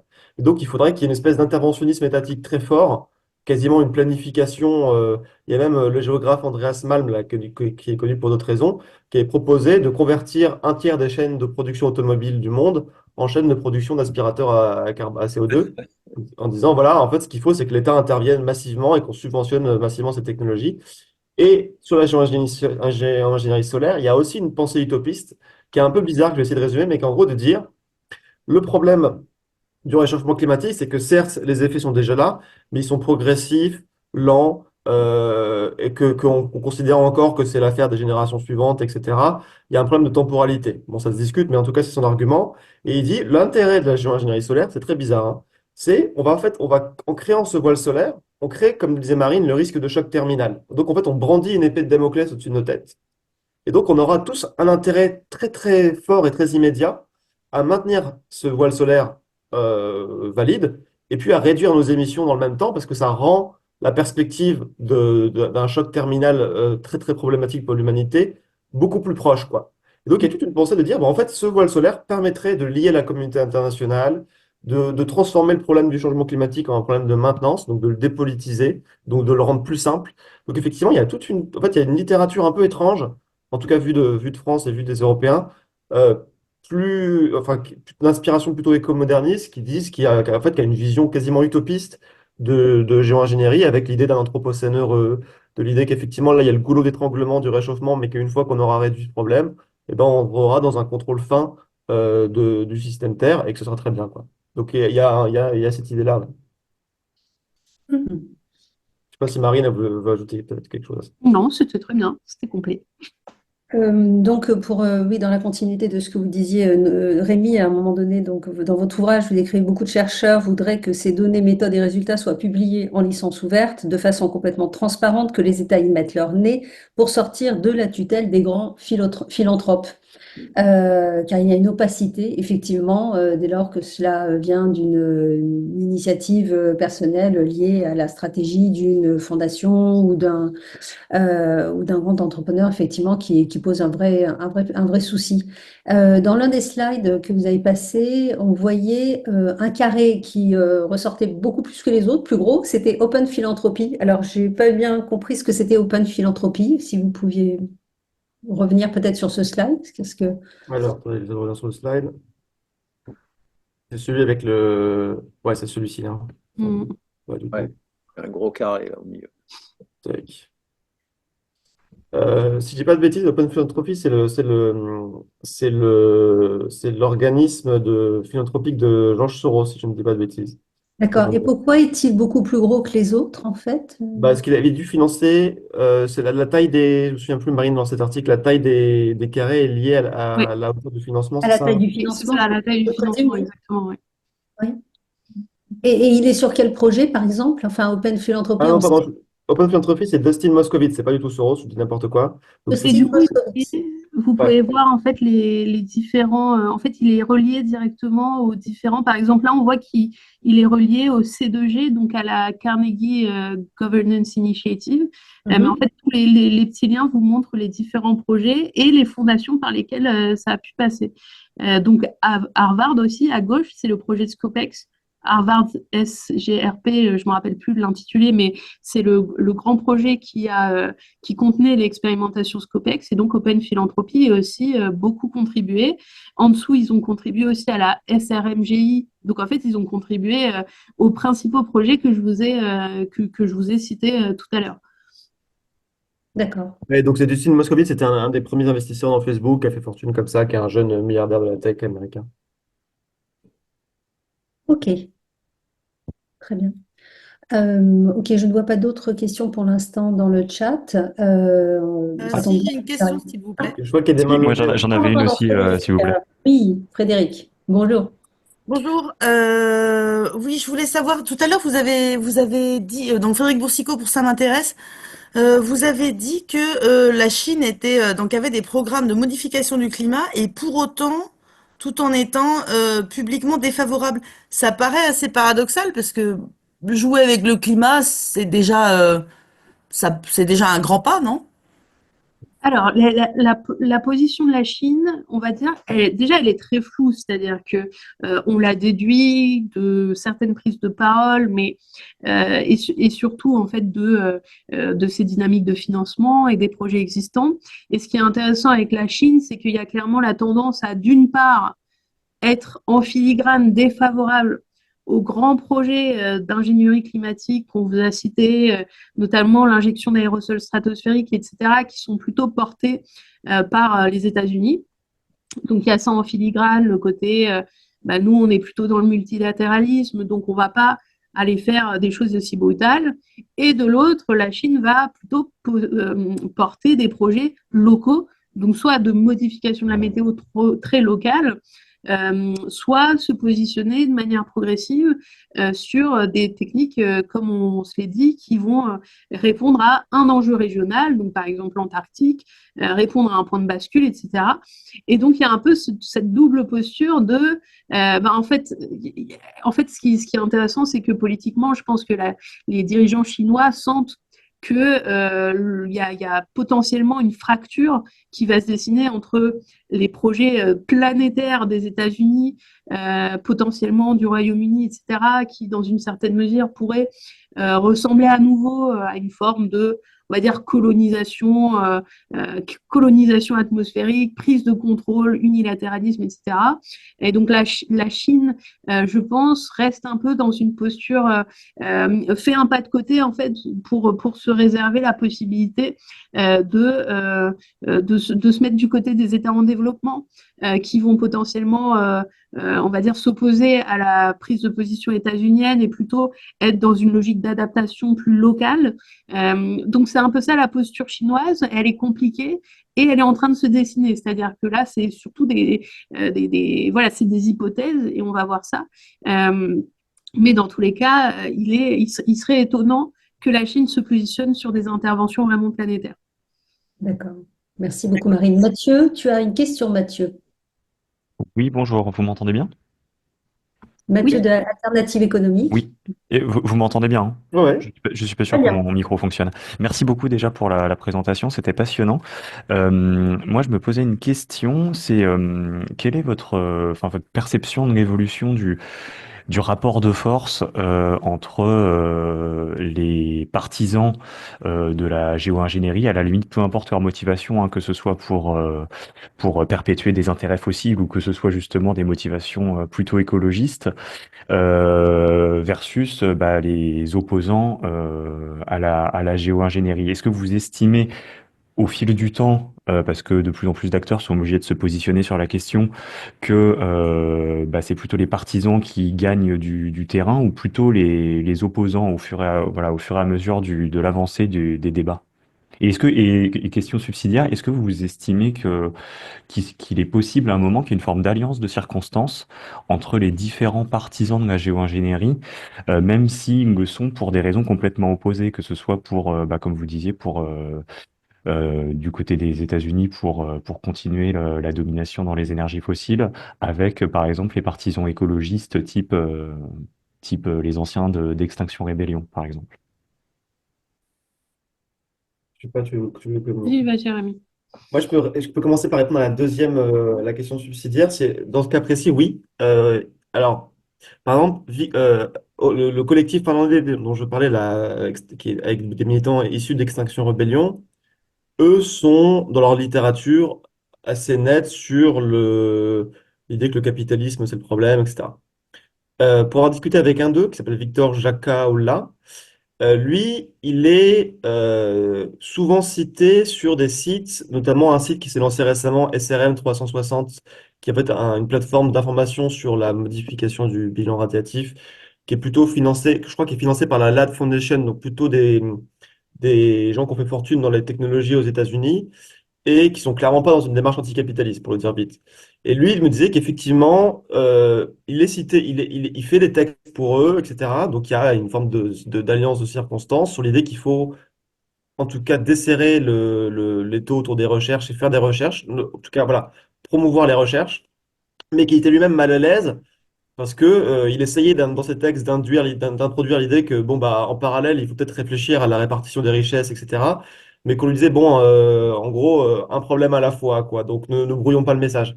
Donc il y a peut-être ces alliances qui peuvent avoir lieu avec des frictions effectivement qui peuvent aussi accompagner ça. Et sur le rapport de force, Marine complétera sûrement, mais nous, enfin, moi, de l'impression que globalement, il bouge, ça fait partie du processus de normalisation vers la géoingénierie. Il y a notamment une chercheuse qui s'appelle Ina Moller avait essayé d'étudier la communauté de recherche autour de la géoingénierie solaire. Et je crois qu'en 2018, elle trouvait qu'il y avait en gros, il y avait, je crois que le chiffre, c'est 300 personnes qui travaillent autour de ça, mais avec un cœur de meule d'environ une centaine de personnes, de gens des noms qu'on revoit tout le temps, le fameux David Keefe, etc. Et là, nous, quand on a fait le bouquin, on s'est rendu compte en fait, ça se répand massivement dans la communauté de recherche. Il y a beaucoup plus de gens qui s'en saisissent et qui travaillent là-dessus, y compris parce qu'il y a des financements associés, etc. Par exemple, The Degree Initiative, eux financent, leur truc, c'est de dire, bon, bah, on nous accuse d'être une technologie américaine d'hommes blancs, pour le dire vite, on va aller financer dans des pays du Sud global des recherches et de la modélisation dans des universités, etc. Donc, donc il y a une diversification, disons, des gens qui travaillent là-dessus, donc un élargissement. Et donc ça participe effectivement de la normalisation. Et après, dans les gens avec qui on a discuté, même des gens qui sont très opposés, vous disent, bah, en fait, un jour sur deux, enfin, il y a une espèce d'ambivalence profonde du truc, quoi. Ils disent, un jour sur deux, je me dis, c'est peut-être, faudra peut-être en arriver là, et un jour sur deux, je me dis, mais c'est une folie complète qui, en fait, ne fait que perpétuer le règne des énergies fossiles. Donc, c'est un truc qui est même douloureux au sein de certaines personnes sur le positionnement. Alors, c'est vrai qu'on arrive à la fin, mais il y a une question de Christian. Je vais tout de suite lui passer la parole. Je voulais juste Oui, faire une petite remarque aussi. Il y a votre ouvrage donc, représente un véritable cycle de formation sur la géo-ingénierie. C'est là en grande partie son intérêt. Vous citez à de très nombreuses reprises la production cinématographique, les séries, les films de hard science. C'est très imagé, c'est très illustré avec ce que comment dire, les producteurs, les réalisateurs tiers sont eux-mêmes quasiment presque des modélisateurs un peu de certains scénarios catastrophes. Et c'est aussi ce qui fait l'intérêt de l'ouvrage, c'est que ça fait référence à des séries ou des films qu'on a pu voir ou qu'on serait tenté de voir justement grâce à votre ouvrage. Donc Christian, vous voulez poser vous-même votre question? oui, oui. Rémi, là, vous avez évoqué les coûts de capture-stockage du CO2 vis-à-vis de l'industrie pétrolière. Moi, c'est un truc qui m'a toujours fasciné. L'Europe a dépensé des centaines de millions d'euros pour des projets CCS qui finalement, à part un ou deux, n'ont rien donné, sinon du profit pétrolier. Pourquoi cette comparaison entre le coût d'un CCS et puis mettre le CO2 dans le sol est tellement exorbitant que c'est de la foutaise, quoi. Enfin, moi, je pense ça depuis des années parce que j'avais suivi ces projets au niveau européen. Il y avait des belles cartes sur le nombre de projets qu'ils allaient mettre en œuvre. C'est du flan, ce truc. Ouais, ouais, bah, en fait, c'est effectivement une des critiques qui peut être faite. Alors, il y a la CCS, donc la capture directe en centrale thermique, par exemple, et puis il y a le carbon removal, qui est la capture dans l'air, ce qui sont deux Ouais, choses très proches, mais effectivement, souvent avec des technologies associées, etc., mais qui parfois sont distinguées dans la littérature. Mais effectivement, c'est grosso modo la même idée. Euh, ouais, en fait, il y a l'espèce de Graal qui est de descendre à 100 dollars la tonne de CO2, donc ça coûterait 100 dollars, et donc on pourrait commercialiser des crédits carbone à 100 dollars. On est encore très très loin de ça. Là, par exemple, le Neue Stark, l'entreprise que je citais, eux, je crois qu'ils sont plutôt autour de 350 dollars la tonne. Et donc, en fait, pour l'instant, dans le petit décollage auquel on assiste de start-up, mais aussi de vente de crédits carbone, parce qu'en fait, pour l'instant, c'est ça le principal mécanisme de financement et les subventions publiques à la recherche, au déploiement des hubs, etc., qui permettraient d'aller enfouir ce CO2. Mais le mécanisme qui est mis en avant, c'est effectivement les marchés volontaires carbone. Donc, c'est l'idée que les boîtes vont payer volontairement des crédits carbone de haute qualité, qui seraient des crédits de removal, pas des crédits forestiers, parce que la forêt, elle peut brûler, donc c'est des crédits de basse qualité, mais par exemple, aller retirer grâce à des DAC, à de la capture directe dans l'air, du CO2 dans l'atmosphère, et puis le remettre dans le sol, ça coûte très cher. Et donc voilà, des boîtes pourraient se positionner là-dessus. Ce qu'elles font, par exemple, Microsoft, qui est le principal acheteur dans ce domaine, eux mettent en avant le fait qu'ils achètent massivement à très fort prix, plusieurs centaines de dollars, des crédits carbone. Mais en fait, du coup, c'est une économie extrêmement fragile qui peut très vite se casser la gueule. En fait, il suffit que ces acteurs disent, bon, en fait, on en a marre de payer, donc on arrête, et tout cet écosystème se dégonfle d'un coup. Donc c'est un peu une des angoisses des gens qui travaillent là-dessus, c'est de dire, là, on est un peu dans le sommet du cycle de hype. Effectivement, il y en a déjà eu plusieurs avant, avec on a dépensé de l'argent, ça n'a pas donné grand-chose. Ça y est, on y recroit à nouveau, ça redonne pas, voilà. Et donc là, la crainte, c'est que de nouveau, ça retombe comme un soufflet, et qu'en fait, que de proche en proche comme ça, on se retrouve en 2050 sans jamais avoir rien développé. Et comme on aura pris en compte, malgré tout, ces promesses de développement dans les scénarios, en fait, on aura du coup encore plus dépassé notre budget carbone et on sera encore plus dans la mouise, quoi. Donc effectivement, il y a un peu cette idée de... Voilà. Et en même temps, quand vous dites ça à des gens qui sont pour, ils vous disent, oui, mais regardez, les panneaux photovoltaïques, ça coûtait très cher, ça a fini par coûter beaucoup moins cher, il a fallu du temps. Et par ailleurs, il y a déjà du CO2 dans l'atmosphère qu'il va falloir retirer. Donc, comment vous voulez faire autrement, quoi? Donc, vraiment un sujet un peu de politique industrielle qui est assez lourd, quoi. Ouais, excusez-moi, mais en tant que chimiste de formation, moi, les millions de dollars, j'en ai rien à faire. Là, il s'agit de millions de tonnes de matière, c'est-à-dire il faut remettre des pipelines, par exemple, depuis Le Havre jusqu'à 300-400 km de là, en mer du Nord, pour aller rebalancer du CO2. Enfin, moi, je vois ça d'un point de vue très matérialiste et pas Ah du ouais. tout financier. Ouais, ouais, non, bien sûr, c'est ce que je disais, ça demande de développer. En fait, la promesse, c'est de développer une industrie équivalente au secteur pétro-gazier pour retirer du CO2. Après, c'est pas forcément des pipelines. Par exemple, Neue Stark, eux, leur grand argument commercial, c'est de dire, bah, nous, justement, on n'a pas besoin de développer des pipelines parce qu'en fait, on minéralise ce CO2 dans des déchets de béton. Des déchets de béton, il y en a partout. Et donc, en fait, on pourrait distribuer les puits de carbone dans des déchets de béton. La limite, c'est qu'effectivement, ça suppose qu'on continue à construire des routes, etc. Enfin, à chaque fois, effectivement, il y a des limites économiques, mais aussi physiques à ce retrait de CO2. Et donc, effectivement, on peut estimer que c'est vraiment du flanc, quoi. Oui, merci. Merci beaucoup, merci Christian. Je vous invite d'ailleurs à poursuivre avec Rémi éventuellement sur d'autres aspects si vous le souhaitez. Ce débat extrêmement intéressant. Je crois qu'on a fait le tour des questions. On a un petit peu dépassé l'horaire, mais c'est tellement passionnant que, évidemment, on aurait encore beaucoup de choses à vous demander. Merci beaucoup, Rémi Noyon, mais merci beaucoup, Marine de Guggenheim Weber, pour cette présentation très dense, vraiment très, très riche en sources d'informations et qui va nous permettre, évidemment, d'accomplir, enfin, de réaliser nos articles ou nos dossiers sur le sujet de façon beaucoup plus précise. À très bientôt, j'espère, pour un autre webinaire AJE. Je vous souhaite une excellente journée. Merci beaucoup. Merci pour Merci l'invitation. Merci beaucoup. beaucoup. Bonne journée, au revoir. Au revoir.